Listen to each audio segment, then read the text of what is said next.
Hello, and welcome to Metroid for the NES.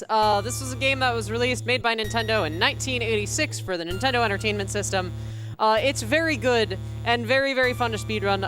A forward, I'm not playing on my usual console right now because my AV Famicom is missing somewhere in my extremely messy house. Oh well. So that is actually kind of important for this run. I'm going to probably be getting different patterns than I'm used to because in this game, some enemy patterns are based on console boot data, and it's really weird and kind of silly. We'll get more into detail into that as the run goes along, but just do note that if something catches me completely off guard, that's probably why. Anyways, I'm ready to start when you are in 3, 2, 1, go. So, the category we are playing today is all bosses. Specifically, we are going to be doing Ridley first. I'm just laughing, thinking about everyone T-posing to the camera. So basically, our route here is we get the Morph Ball first. Every single NES Metroid category, except for Learn to Metroidvania, the best meme category, starts with picking up the Morph Ball. Now we're going to head over to get our first Missile Pack, and then head over to the Ice Beam, then Ridley, then Kraid, and then win the game. Along the way, we're going to pick up 3 E-Tanks and no other upgrades, including not getting the bombs. So right here, I'm killing these enemies and grabbing anything they drop. They didn't drop anything. That is actually a spawn manipulation. I forced certain enemies over there to spawn to prevent enemies from spawning in that little tunnel area. Another spawn manip right there, just making sure I get that into that door in a certain time frame. So this game, enemies share... There's essentially sprite slots on every, square screen of game. And the data for what enemy is spawned and what direction they're going in is sort of passed across sprite slots. So you can manipulate enemy positions in the future by making sure enemies are going certain ways when they leave the screen. There's a lot of really subtle manips in this game. I'm going to try and cover them all. Here's, we're going to play a little bit of golf. Hole-in-one, let's go. And now we're going to head down here, and we are going to get our first Missile Pack. This is pretty much the way that every category that starts with Ridley begins. If you go Kraid first, you do a different route. Kraid first is impossible, though, and I'm not good at this game, so... whatevs. I'm going to play this a little safe, because I didn't like that positioning. You can damage boost there. I would rather take the health, because Marathon. And now we have 1 Missile Pack. And some free health. So now, what's next on our list is we are going to head up, go pick up our first E-Tank, and then go get the Ice Beam. Here comes the Swag Shot. Got the Swag Shot. Now we're going to do Gold Climb. Make a nice little jump right there. And we're going to do another damage boost here, actually, because I have plenty of health. Just bounce off of that Ripper. No big deal. Optimizing your climbing in this game is really important and really difficult. You want to be using as short of jumps as possible. It's also worth noting in this game that in terms of vertical momentum, you move... Actually, let's talk momentum in general. You move faster horizontally when you're walking, at the same speed as when you're rolling, slower in the air. In terms of verticality, you move faster vertically when you do a standard upright jump, rather than when you do a spinning horizontal jump. So anytime you're climbing, you want to be doing upright jumps. What enemy pattern we got? That one. That's a spot where enemy patterns start to matter. Depending on which way you get those waivers going, you move in different ways. But we are well on our way to getting our first E-Tank, and with 19 whole health here, we have plenty of safety. Enemies in this area do 9 damage, so this is no big deal. Or 8 damage, actually, I think. Okay, now we have an E-Tank. This is going to provide us a lot of safety. To get us through the rest of the run. Now comes the first hard part. We're going to do our first screen wrap. So in this game, actually, I'm going to do this and then explain it. I'll talk about it while we're getting Ice Beam. But basically, I don't want a soft lock.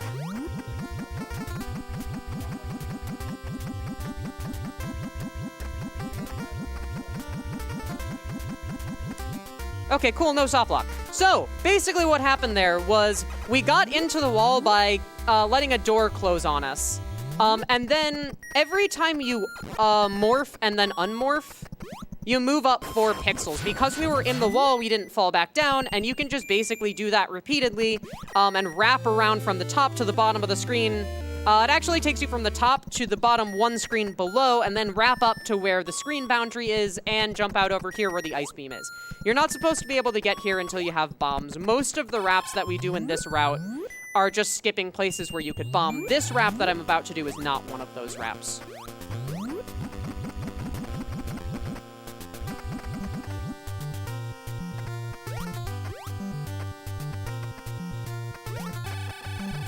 So there we just maneuvered through out of bounds land. And what we basically did was we got down here and hit that door. All hitting the door really did was force the screen to scroll back to the position where it quote-unquote should be. That actually skipped a fair amount of gameplay. That door is actually a little bit past the first missile pack we got, so we skipped having to go all the way back around, essentially. Now we're in Norfair, on our way to Ridley. Come at me, bro. Okay, easy. Enemies in this area do 10 damage, which isn't too much, but I am going to take the lower path here for safety. So like I said earlier, I'm going to be getting different patterns than usual. I'm going to get what's called the bad Ridley pattern, I believe, which looks like that. When you get a high jump out of that jellyfish thing, you know you're getting the bad Ridley pattern. That's not a huge deal. It's a bit slower, but not any less safe. Now we have our next wrap.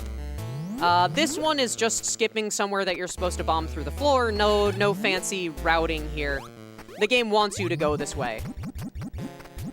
I'm gonna start that over.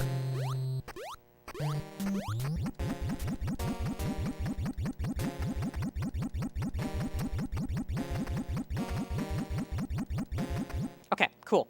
I'm taking these wraps really slowly and really safely because I want to finish this run. There's no real save points in this game. And if you die, you take, you start up again with 30 health. So we don't want to do that. We open that door again to reduce lag. Ideally, we wanted to freeze that red enemy, no big deal. Here's another enemy manipulation. We're going to freeze that enemy going to the right. That's going to give us a good pattern like 3 or 4 rooms from now, which gives you an idea of how the routing works with these enemy manipulations. You really have to think ahead. And that's the end of Norfair. Now we're heading into Ridley's Lair. Ridley's Lair has some cool music, and everything in here deals 24 damage, which is a lot. We don't want to die. We have a total of 99 plus 81 health, so... Might be 100 plus 81, I'm not sure. Patterns in this room are always a little bit random. Some patterns are random. There are some menus that have, like, multiple things they can do. But in any case, you can move pretty much the same way no matter what. And then just kind of juke around there. Then for this section, you just kind of run over unless you get... That was a poor decision, but it worked out fine, and we have plenty of health. Now we fall down this room. I don't like this room, but, I mean, that's just a personal preference. Ow. So here's the room that we manipulated from Norfair. The ball is going to come over this way and hit me. You might think that's counterintuitive, but that's actually indicative that we got a good pattern, because what's going to happen here is we're just going to have 3 balls going to the left that won't bother us at all whatsoever. Again, 24 damage a hit here, so we really, really do not want to die. And you basically cannot destroy these balls without missiles. We're going to freeze 2 of them here. And head over this way. I'm going to take a damage boost in the lava, because lava deals damage over time, so I took way less damage there. I think I took like 3 or 4, but I wasn't super paying attention. Here's the last room before Ridley's Lair. This room is really tough, but we got a good pattern from these purple enemies. Once again, things are going to be a little bit different than I'm used to, but I think I know what to expect. So we're going to go this way, over here, and then this enemy is going to do a long hop like that. Once again, that's indicating to me that we're going to get the bad pattern of Ridley. Because we get the bad pattern, we're not going to morph in the door. And now we're going to freeze all of Ridley's shots.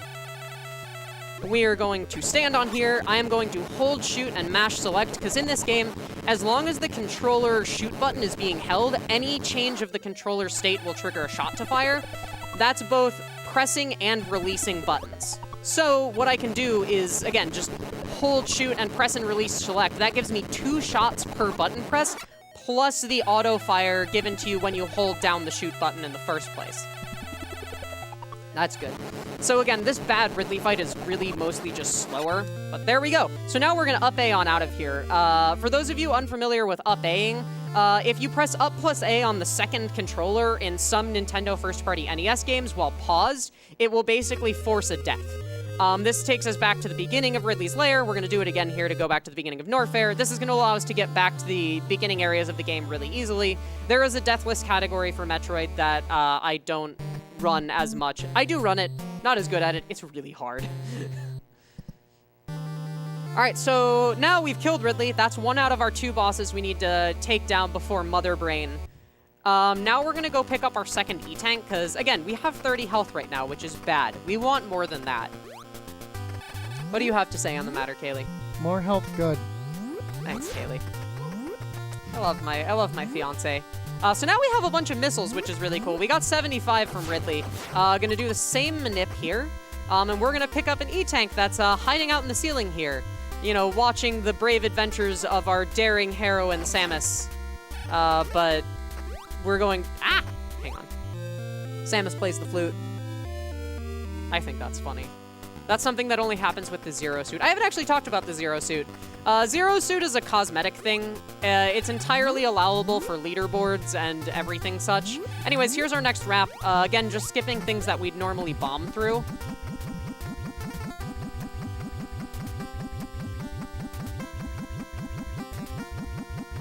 Cool. That is our last wrap, so we are free from the chance of soft locking. You should probably clap for that. I am relieved. Like, oh my god, those wraps in a marathon are the scariest thing ever. Cool, so now we're in Kraid's lair. We're basically just gonna roll our way through here, then go heck up Kraid's day and steal his stuff. So we're gonna just do a nice little morph ball fall here. 5 missiles to open that door. 66 is plenty. This room is full of flies. We're gonna freeze a lot of them to get them out of our hair, because if we don't, more of them will spawn and chase us, and it'll be a bad time. So the patterns I'm gonna get from Kraid are now randomized, but here's an indicator enemy. Long jump is good. Long jump means short throws from Kraid is a little bit easier to deal with, but given that I have an E-Tank, I don't really need to worry about what Kraid's doing. For PB attempts, you actually get that E-Tank later, but this is the smart marathon safe option, really. Go through here, freeze that enemy, freeze that enemy. Oh, we didn't freeze that enemy, but it's fine, and we have plenty of health anyways. We're gonna freeze this enemy, and now we're gonna go do Kraid. What we're gonna do is freeze Kraid's middle spike, and then stick Samus halfway inside Kraid's hitbox.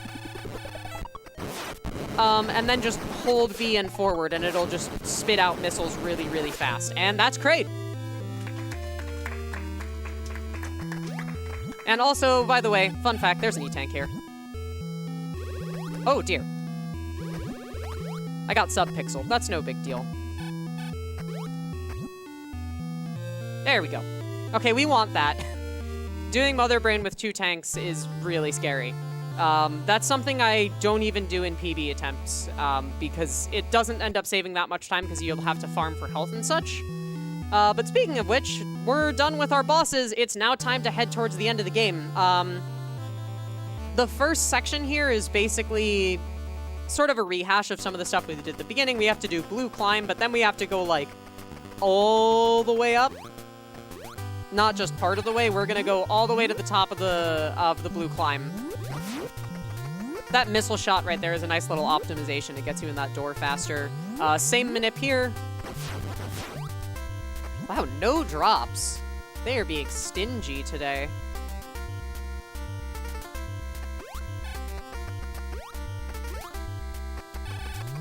All right, so yeah, now we climb.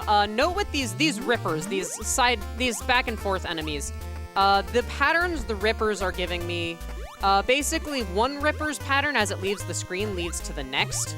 So if one's going right like that, that's bad. That's not what we want, but basically once one's going right, you can't really fix it. Now that we have the Ice Beam, though, we can actually do a nice little bit of optimization if I can shoot shots right.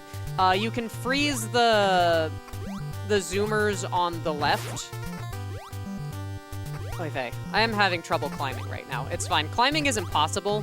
Ask literally any Metroid runner. It's fine. Ask literally any Metroid runner. They will tell you that climbing is, in fact, just absolutely impossible.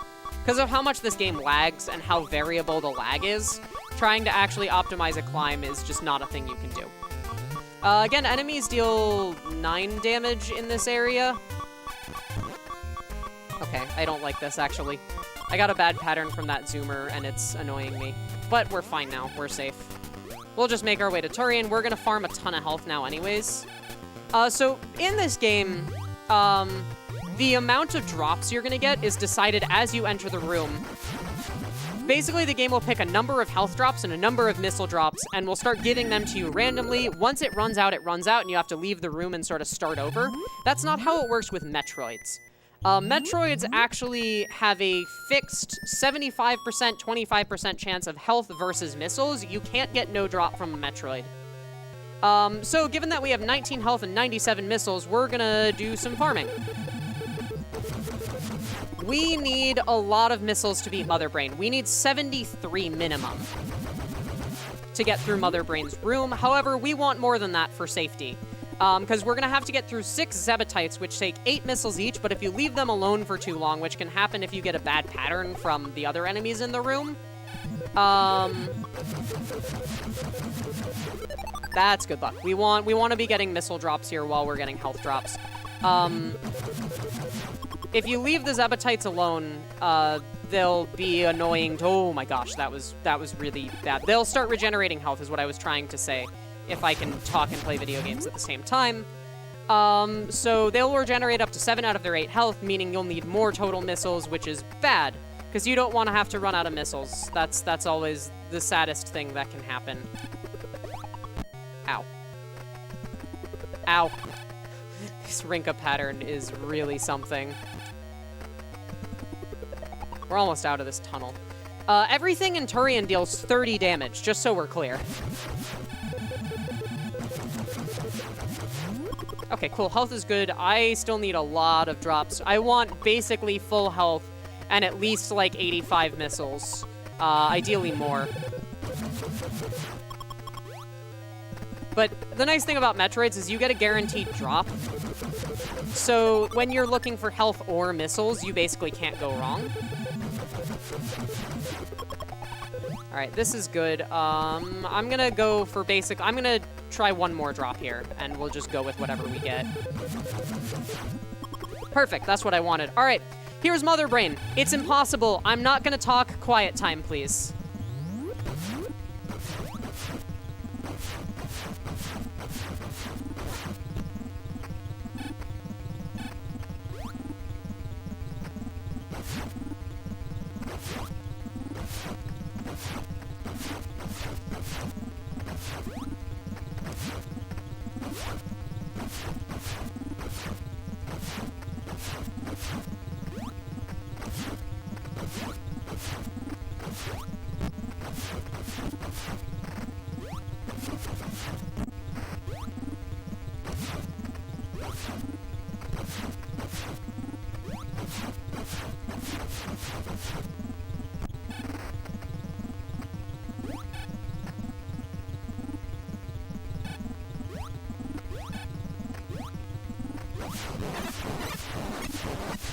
We need 32 missiles to kill Mother Brain. And it is very much to our advantage to take the time to freeze Rinkas here, because they'll super get in our way otherwise. This is an unfortunate Rinka pattern, but that's fine. We have plenty of health. We're almost done.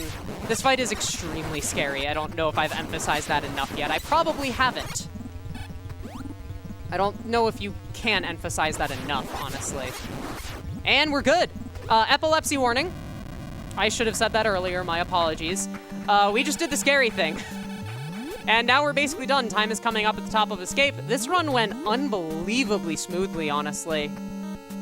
That, like, flew by. Holy crap. I feel like I should still be in, like, Kraid. But that was really good.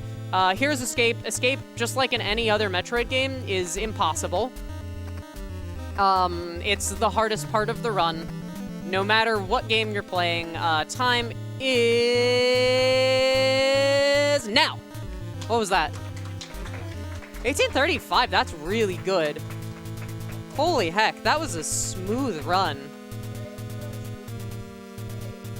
Pray for a true peace in space. You fulfilled your mission. It will revive peace in space, but it may be invaded by the other Metroid.